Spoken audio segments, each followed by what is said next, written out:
Oh, hi, this is Tim Maloney, and I'm here today with Paula Bailey from Reading, England, a secondary school computer science teacher there. And she knows a lot about my family history, including, my original parents who both died before I was 7 years old. Um, and we're going to go through some archives, some of them recently discovered archives of my mother, Anita Spieler Maloney. And we'll start by looking at just a picture or two of her. I'm going to share the screen here in a picture file. Here she is, with me in about November of 1949. I was about 4 months old. And so this is Anita in one of the more memorable pictures that I've had of her for many decades. Let's see, other things. We got some family pictures. Oh yeah, this is a picture of her on Easter of 1941. Now I have a whole file of investigations into where and when this was taken based on where the sun is and what's the likely season of the year and the likely holiday being an Easter outfit suggesting, and the fact that she's standing in front of a 1941 Pontiac.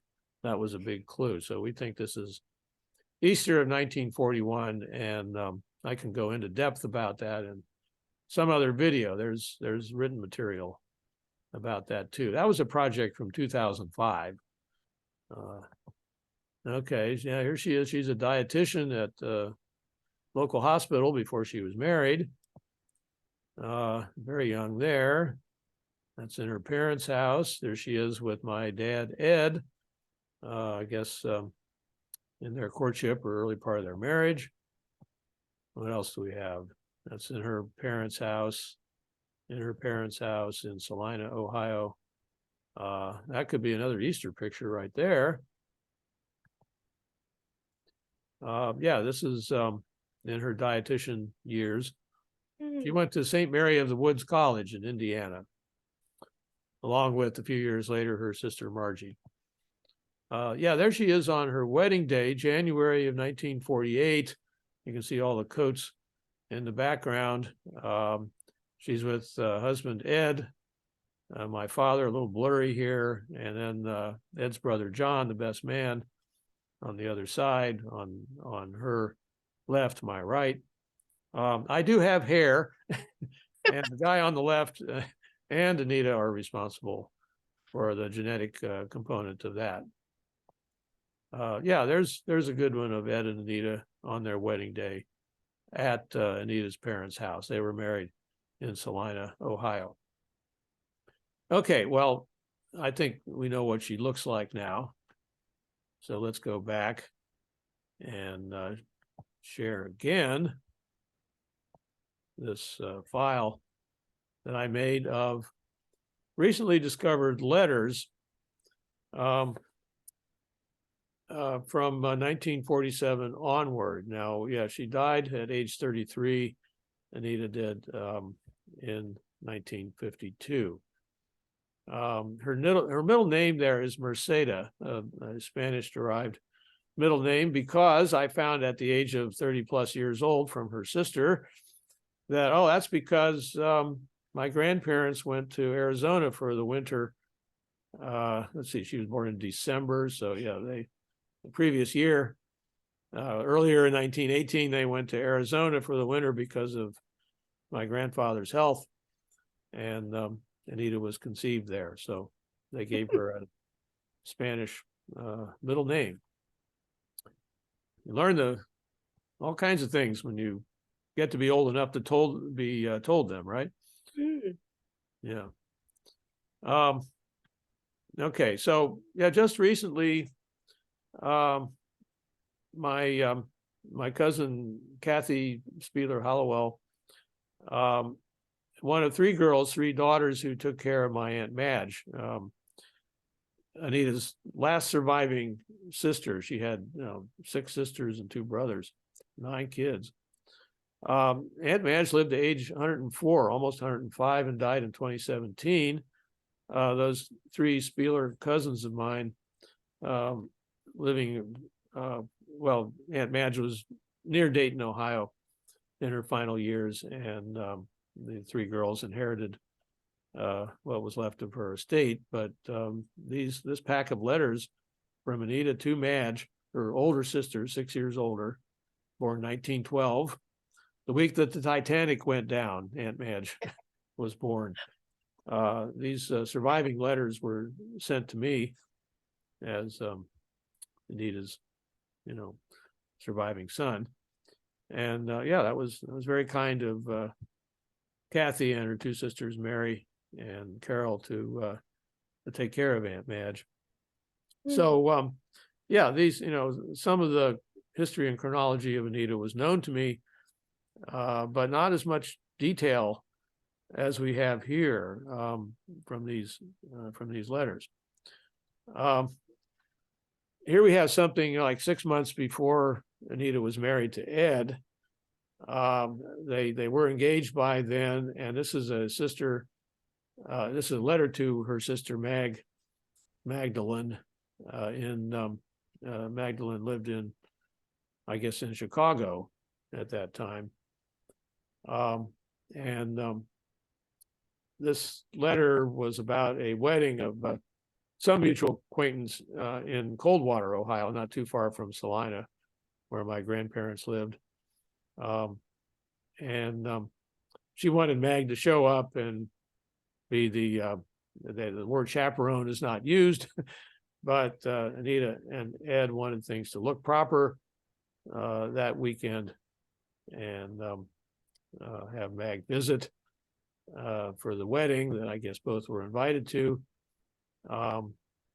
She says, "I just don't want Aunt Dula." And well, Aunt Dula was my grandmother's, her mother's sister, a woman who was never married, but by 1947, was a drama teacher in a Catholic girls' school in Cincinnati, as shown by this obituary here from 1972. Aunt Dula didn't appear to be a completely stuffy spinster, old maid type of person. In the 1927 movies that were, digitized, and which I made into a dance movie of the Spielers on YouTube, that's another subject. But Aunt Dula is quite lively in Dancing with a Fan, and was also reportedly an art model in New York at the time. She was home for a visit during these movies. So, but she wasn't very popular with Anita, apparently, here. Now, why that is some kind of subject of speculation. She was 20 years older than Anita, but I'm not going to buy the fact that she was a starchy school marm, even though by all appearances, by 1947, maybe she was. Maybe she was just too good an actor in that role. Who knows? Interesting letter. Yeah, pointed out by Kathy as a cute letter. Okay. This one, now we jump to 1949. I'm skipping over some other letters where she was pregnant with me, but I was born August 11th and then baptized a month later. This is a thank you note to Mag for baptism photos and so on. So yeah, this is about a month before that baby picture of mine was taken. Quite a tall baby. Yeah, she reports my length, which I guess was longer than average at that time. This is from another week later, and the color pictures followed a week later. So yeah, Tim continues to grow and eat vegetables, she says. Well, that pattern has continued. I think I have some of my good health to thank for that, but I'm glad that I got an early start on that, and I pleased my mother in doing so. He really is a good boy, it says there. Yes. Okay, well, at least I have one fan here named Paula, who tends to buy into that. So, maybe we can get a movement started. Okay, now we skip. Yeah, there was about a 1-year pause in letters to Mag. Now they moved from Chicago to Omaha, where Mag's husband, Bill, took a position at Creighton University. He was a researcher, we'll call it a biological researcher, and published, extensive works on the anatomy of cats, studied in the interest of understanding human neurology and all that, back in those days anyway. January 15th, 1951 is when she found out that she was pregnant again with her second child. Let's see, she reports, this is John Maloney, this is my second father here, Ed's brother. He was, after World War II, Ed was discharged. Also, Joe Maloney, the third brother, youngest, were discharged from the Army. And John Maloney was an officer, remained in the reserves through the late 1940s and into the 1950s. And this was, a Korean War was going on in 1951. And he was expected at age 38 then, to go back into uniform as a major by then. So she's reflecting here on the age of these men in their lives and what the Korean War might do. Now, Joe and Ed were enlisted men and did not go in the reserves. Ed was 40 years old by then, not likely to be called up, especially after his World War II service that ended with him in a hospital. That's all covered on my World War II video about the three Maloney brothers in their World War II service. So I won't go into depth about that. But yeah, January 15th, now, not long after that, Anita was diagnosed with cancer. So the next letter here, well, this is the 4th page of it. Yeah. Just the follow-up on the rest of that letter. The 4th letter, so evidently, she was diagnosed as pregnant on January 15th and probably examined at the same time and found to have a breast tumor. So by March, she's saying to her sister and her husband, well, I guess you heard what happened. And by then she's undergoing treatment for cancer. As X-rays is really all that they had to work with. And these are, this is a Catholic woman, Catholic doctors, a Catholic hospital. The X-ray treatments were done with a lead apron over her tummy, as she says, to protect the baby. So, treatment was going on without terminating the pregnancy, which can be established in those years, according to research done in more recent years, especially an article called With Child with Cancer by Pamela Paul in the New York Times. The only real treatment they had for a woman pregnant with cancer was to terminate the pregnancy and try to save the patient. The tumor that was removed, or at least was diagnosed, is described here. Well, the doctor's saying suspicious. There was a reluctance even to say cancer back in those days. And the last sentence here, rather ominous, just so another one doesn't pop. In other words, one tumor apparently disappeared into the bloodstream, giving rise to what we call circulating tumor cells. This is what happens prior to cancer metastasis. So that's all very alarming. And apparently,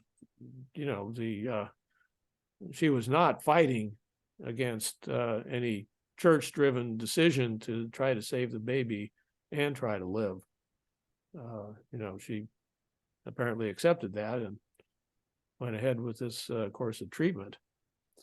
Okay, on the final pages of that same letter, it's a different color now. She even says more about the X-ray treatment, about how it's causing swelling and so on. And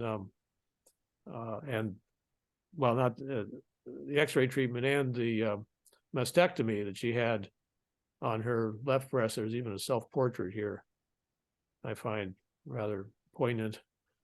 And it looks like this, real funny looking MI. Well, so she's proceeding about as cheerfully as possible there in the face of all this. So this is March of 51. And in January, she'd been diagnosed as 3 months pregnant, baby due in July. Now she's 5 months pregnant, still carrying the baby. Let's see what happens. Well, no more letters for a while, but in May, this is from May 13th, a baby was born but lived about 10 hours. And unofficially was named Daniel, another boy.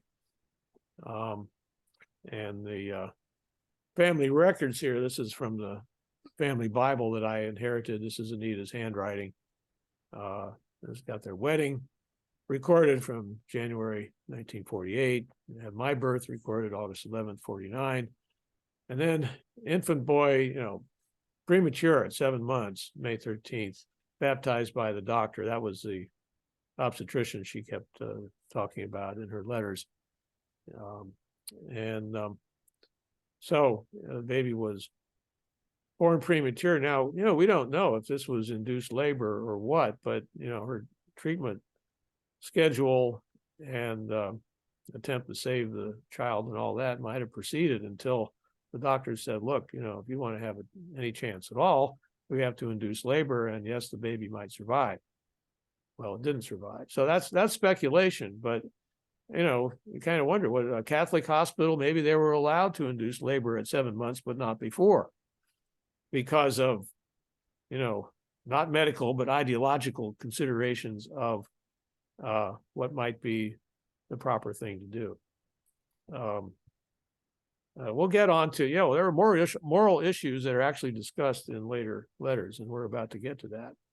So this is August 31st of that same year. This is several months after losing the baby. Not a whole lot of extra comment about that, but her medical treatment at that point was to repeat what doctors, again, these are Catholic doctors, Catholic hospitals, telling her that, if you have another pregnancy, that could really finish you off. And at this point, sterilization of some kind, removal of ovaries, whatever, it's morally okay since another pregnancy might finish me, in her words. Recognizing in the second column here that I do have to take care of what I have, which was me. In fact, somewhere, she mentions me by name in this letter, or yes, in this letter on the left here, lower left. Thank heaven for him. Well, okay, that's August 31st, 51. Now, in the meantime, let's take a little break here. This is October 6, 1951. We're getting back to John Maloney, my future second father, Ed's brother. This is a bunch of Maloney's and Anita on a celebration of John's birthday, which would be a couple days later, October 8th, 1951. He turned 39.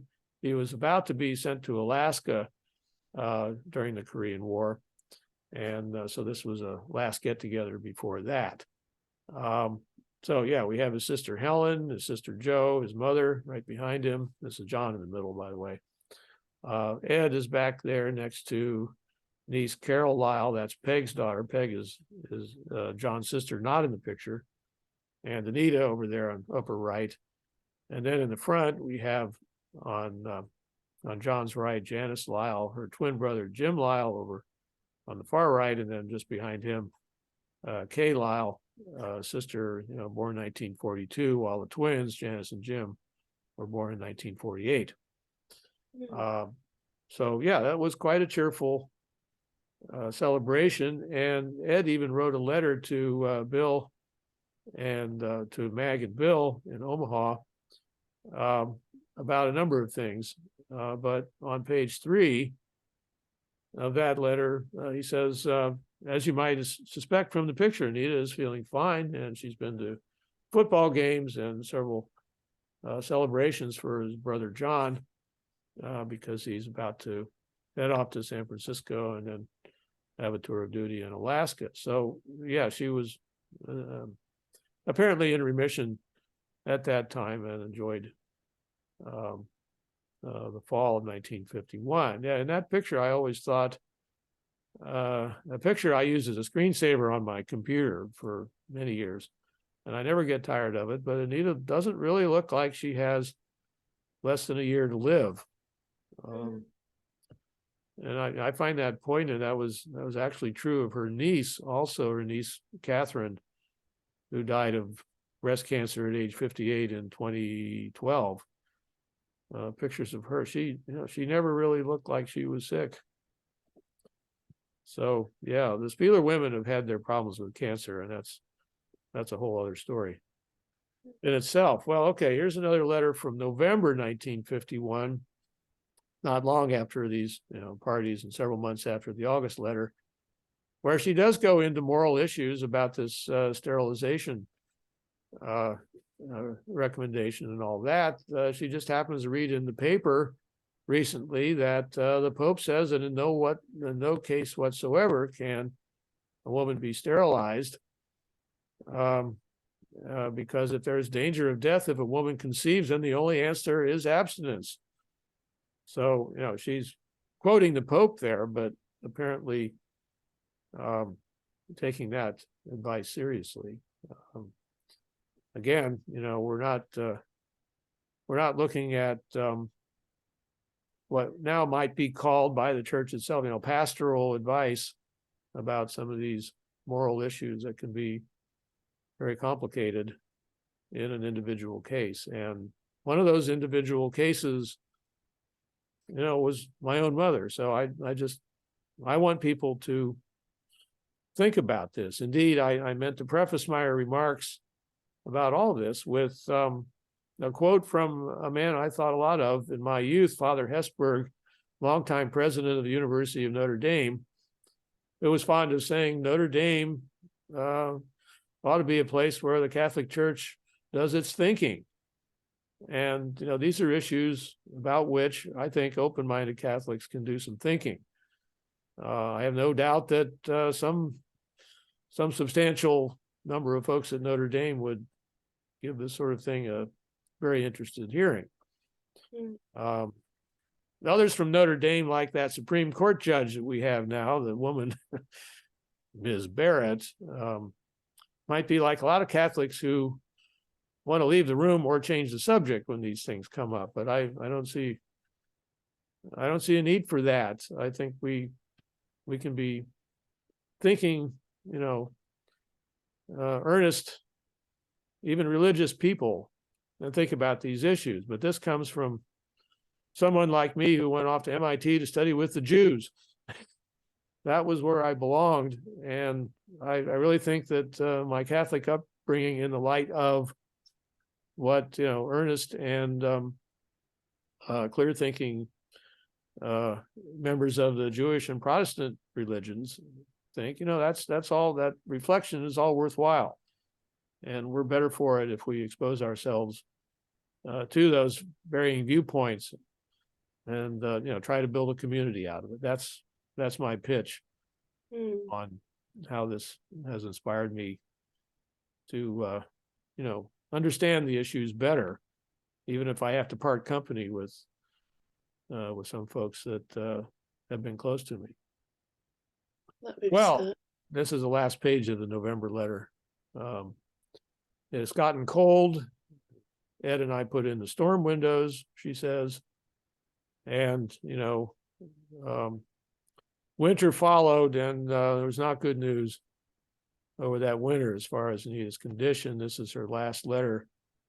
The following summer, back in her parents' home in her old bedroom in Salina, Ohio. She's writing to her sister. I'm around at that time in Salina. My grandparents taking care of me in my mother's last days there in the upstairs bedroom of that house in Salina. I can visualize it quite well. My grandfather had bought an air conditioner for that room in a hot summer. Air conditioning was quite a luxury in those days, and she appreciated it very much. Has a lot of visitors because of it in the second floor of that rather large house. So here's the last page of it. Yeah, the return address is Salina, Ohio. She talks about John Maloney again, who visited her twice when he was on a 2-week leave from Alaska, but he had to go back to Alaska, in July before she died. She died in August of 1952. At that on that very day, it appears, the news reached Alaska soon. Well, these are obituary cards and notices for Anita and Ed Maloney in 1955. We'll come back to that in a moment. But this letter from John to Ed from Alaska was written immediately after her death, and it's very religious, very devout, and very eloquent, I think. I'm not going to recite the whole thing. It's quite lengthy. It goes on for 3 handwritten pages. It's very poignant. My father, John, gave that to me like maybe 20 years ago, long after it was written, but he wanted to make sure that made it into the archives, along with this letter from Ed to a chaplain in Alaska, this Father Gilchrist, well-liked chaplain by John Maloney, and I guess known to both of them. But that letter made it to Father Gilchrist from Ed, was given back to John for safekeeping, and then John eventually gave that to me. But he was reflecting on the death of his wife, Anita. What else can I say? She was a simple Catholic girl with a spiritual experience from which there is no return. And God's will be done. So, yes, both of my parents died before I was 7 years old. Anita over here on the left, age 33. Ed of a sudden heart attack, age 44 in 1955. Then my parents, John and Pat Maloney, adopted me, and the rest is history. So maybe we should leave it with that.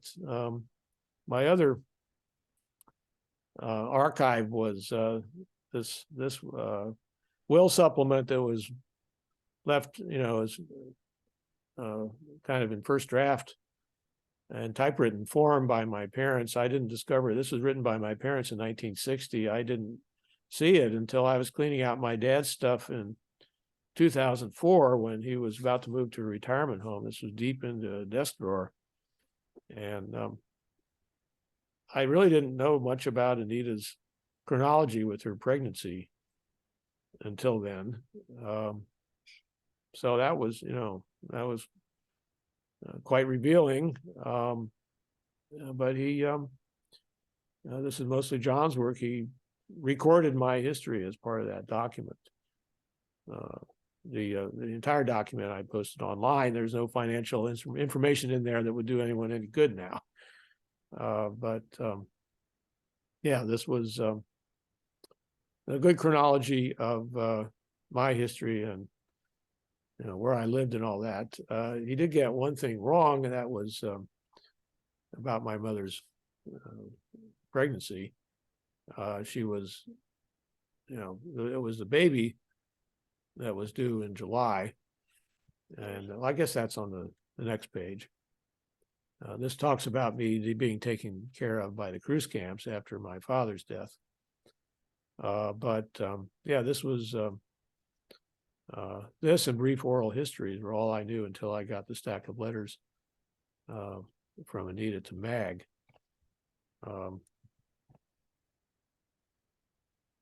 That's beautiful, Tim. The chronology here about the infant was a little bit mistaken because the baby had been due in July, but born in May, premature, as we talked about. And the family Bible says 10 hours, not 12 hours. So yeah, he was doing a lot of this from memory.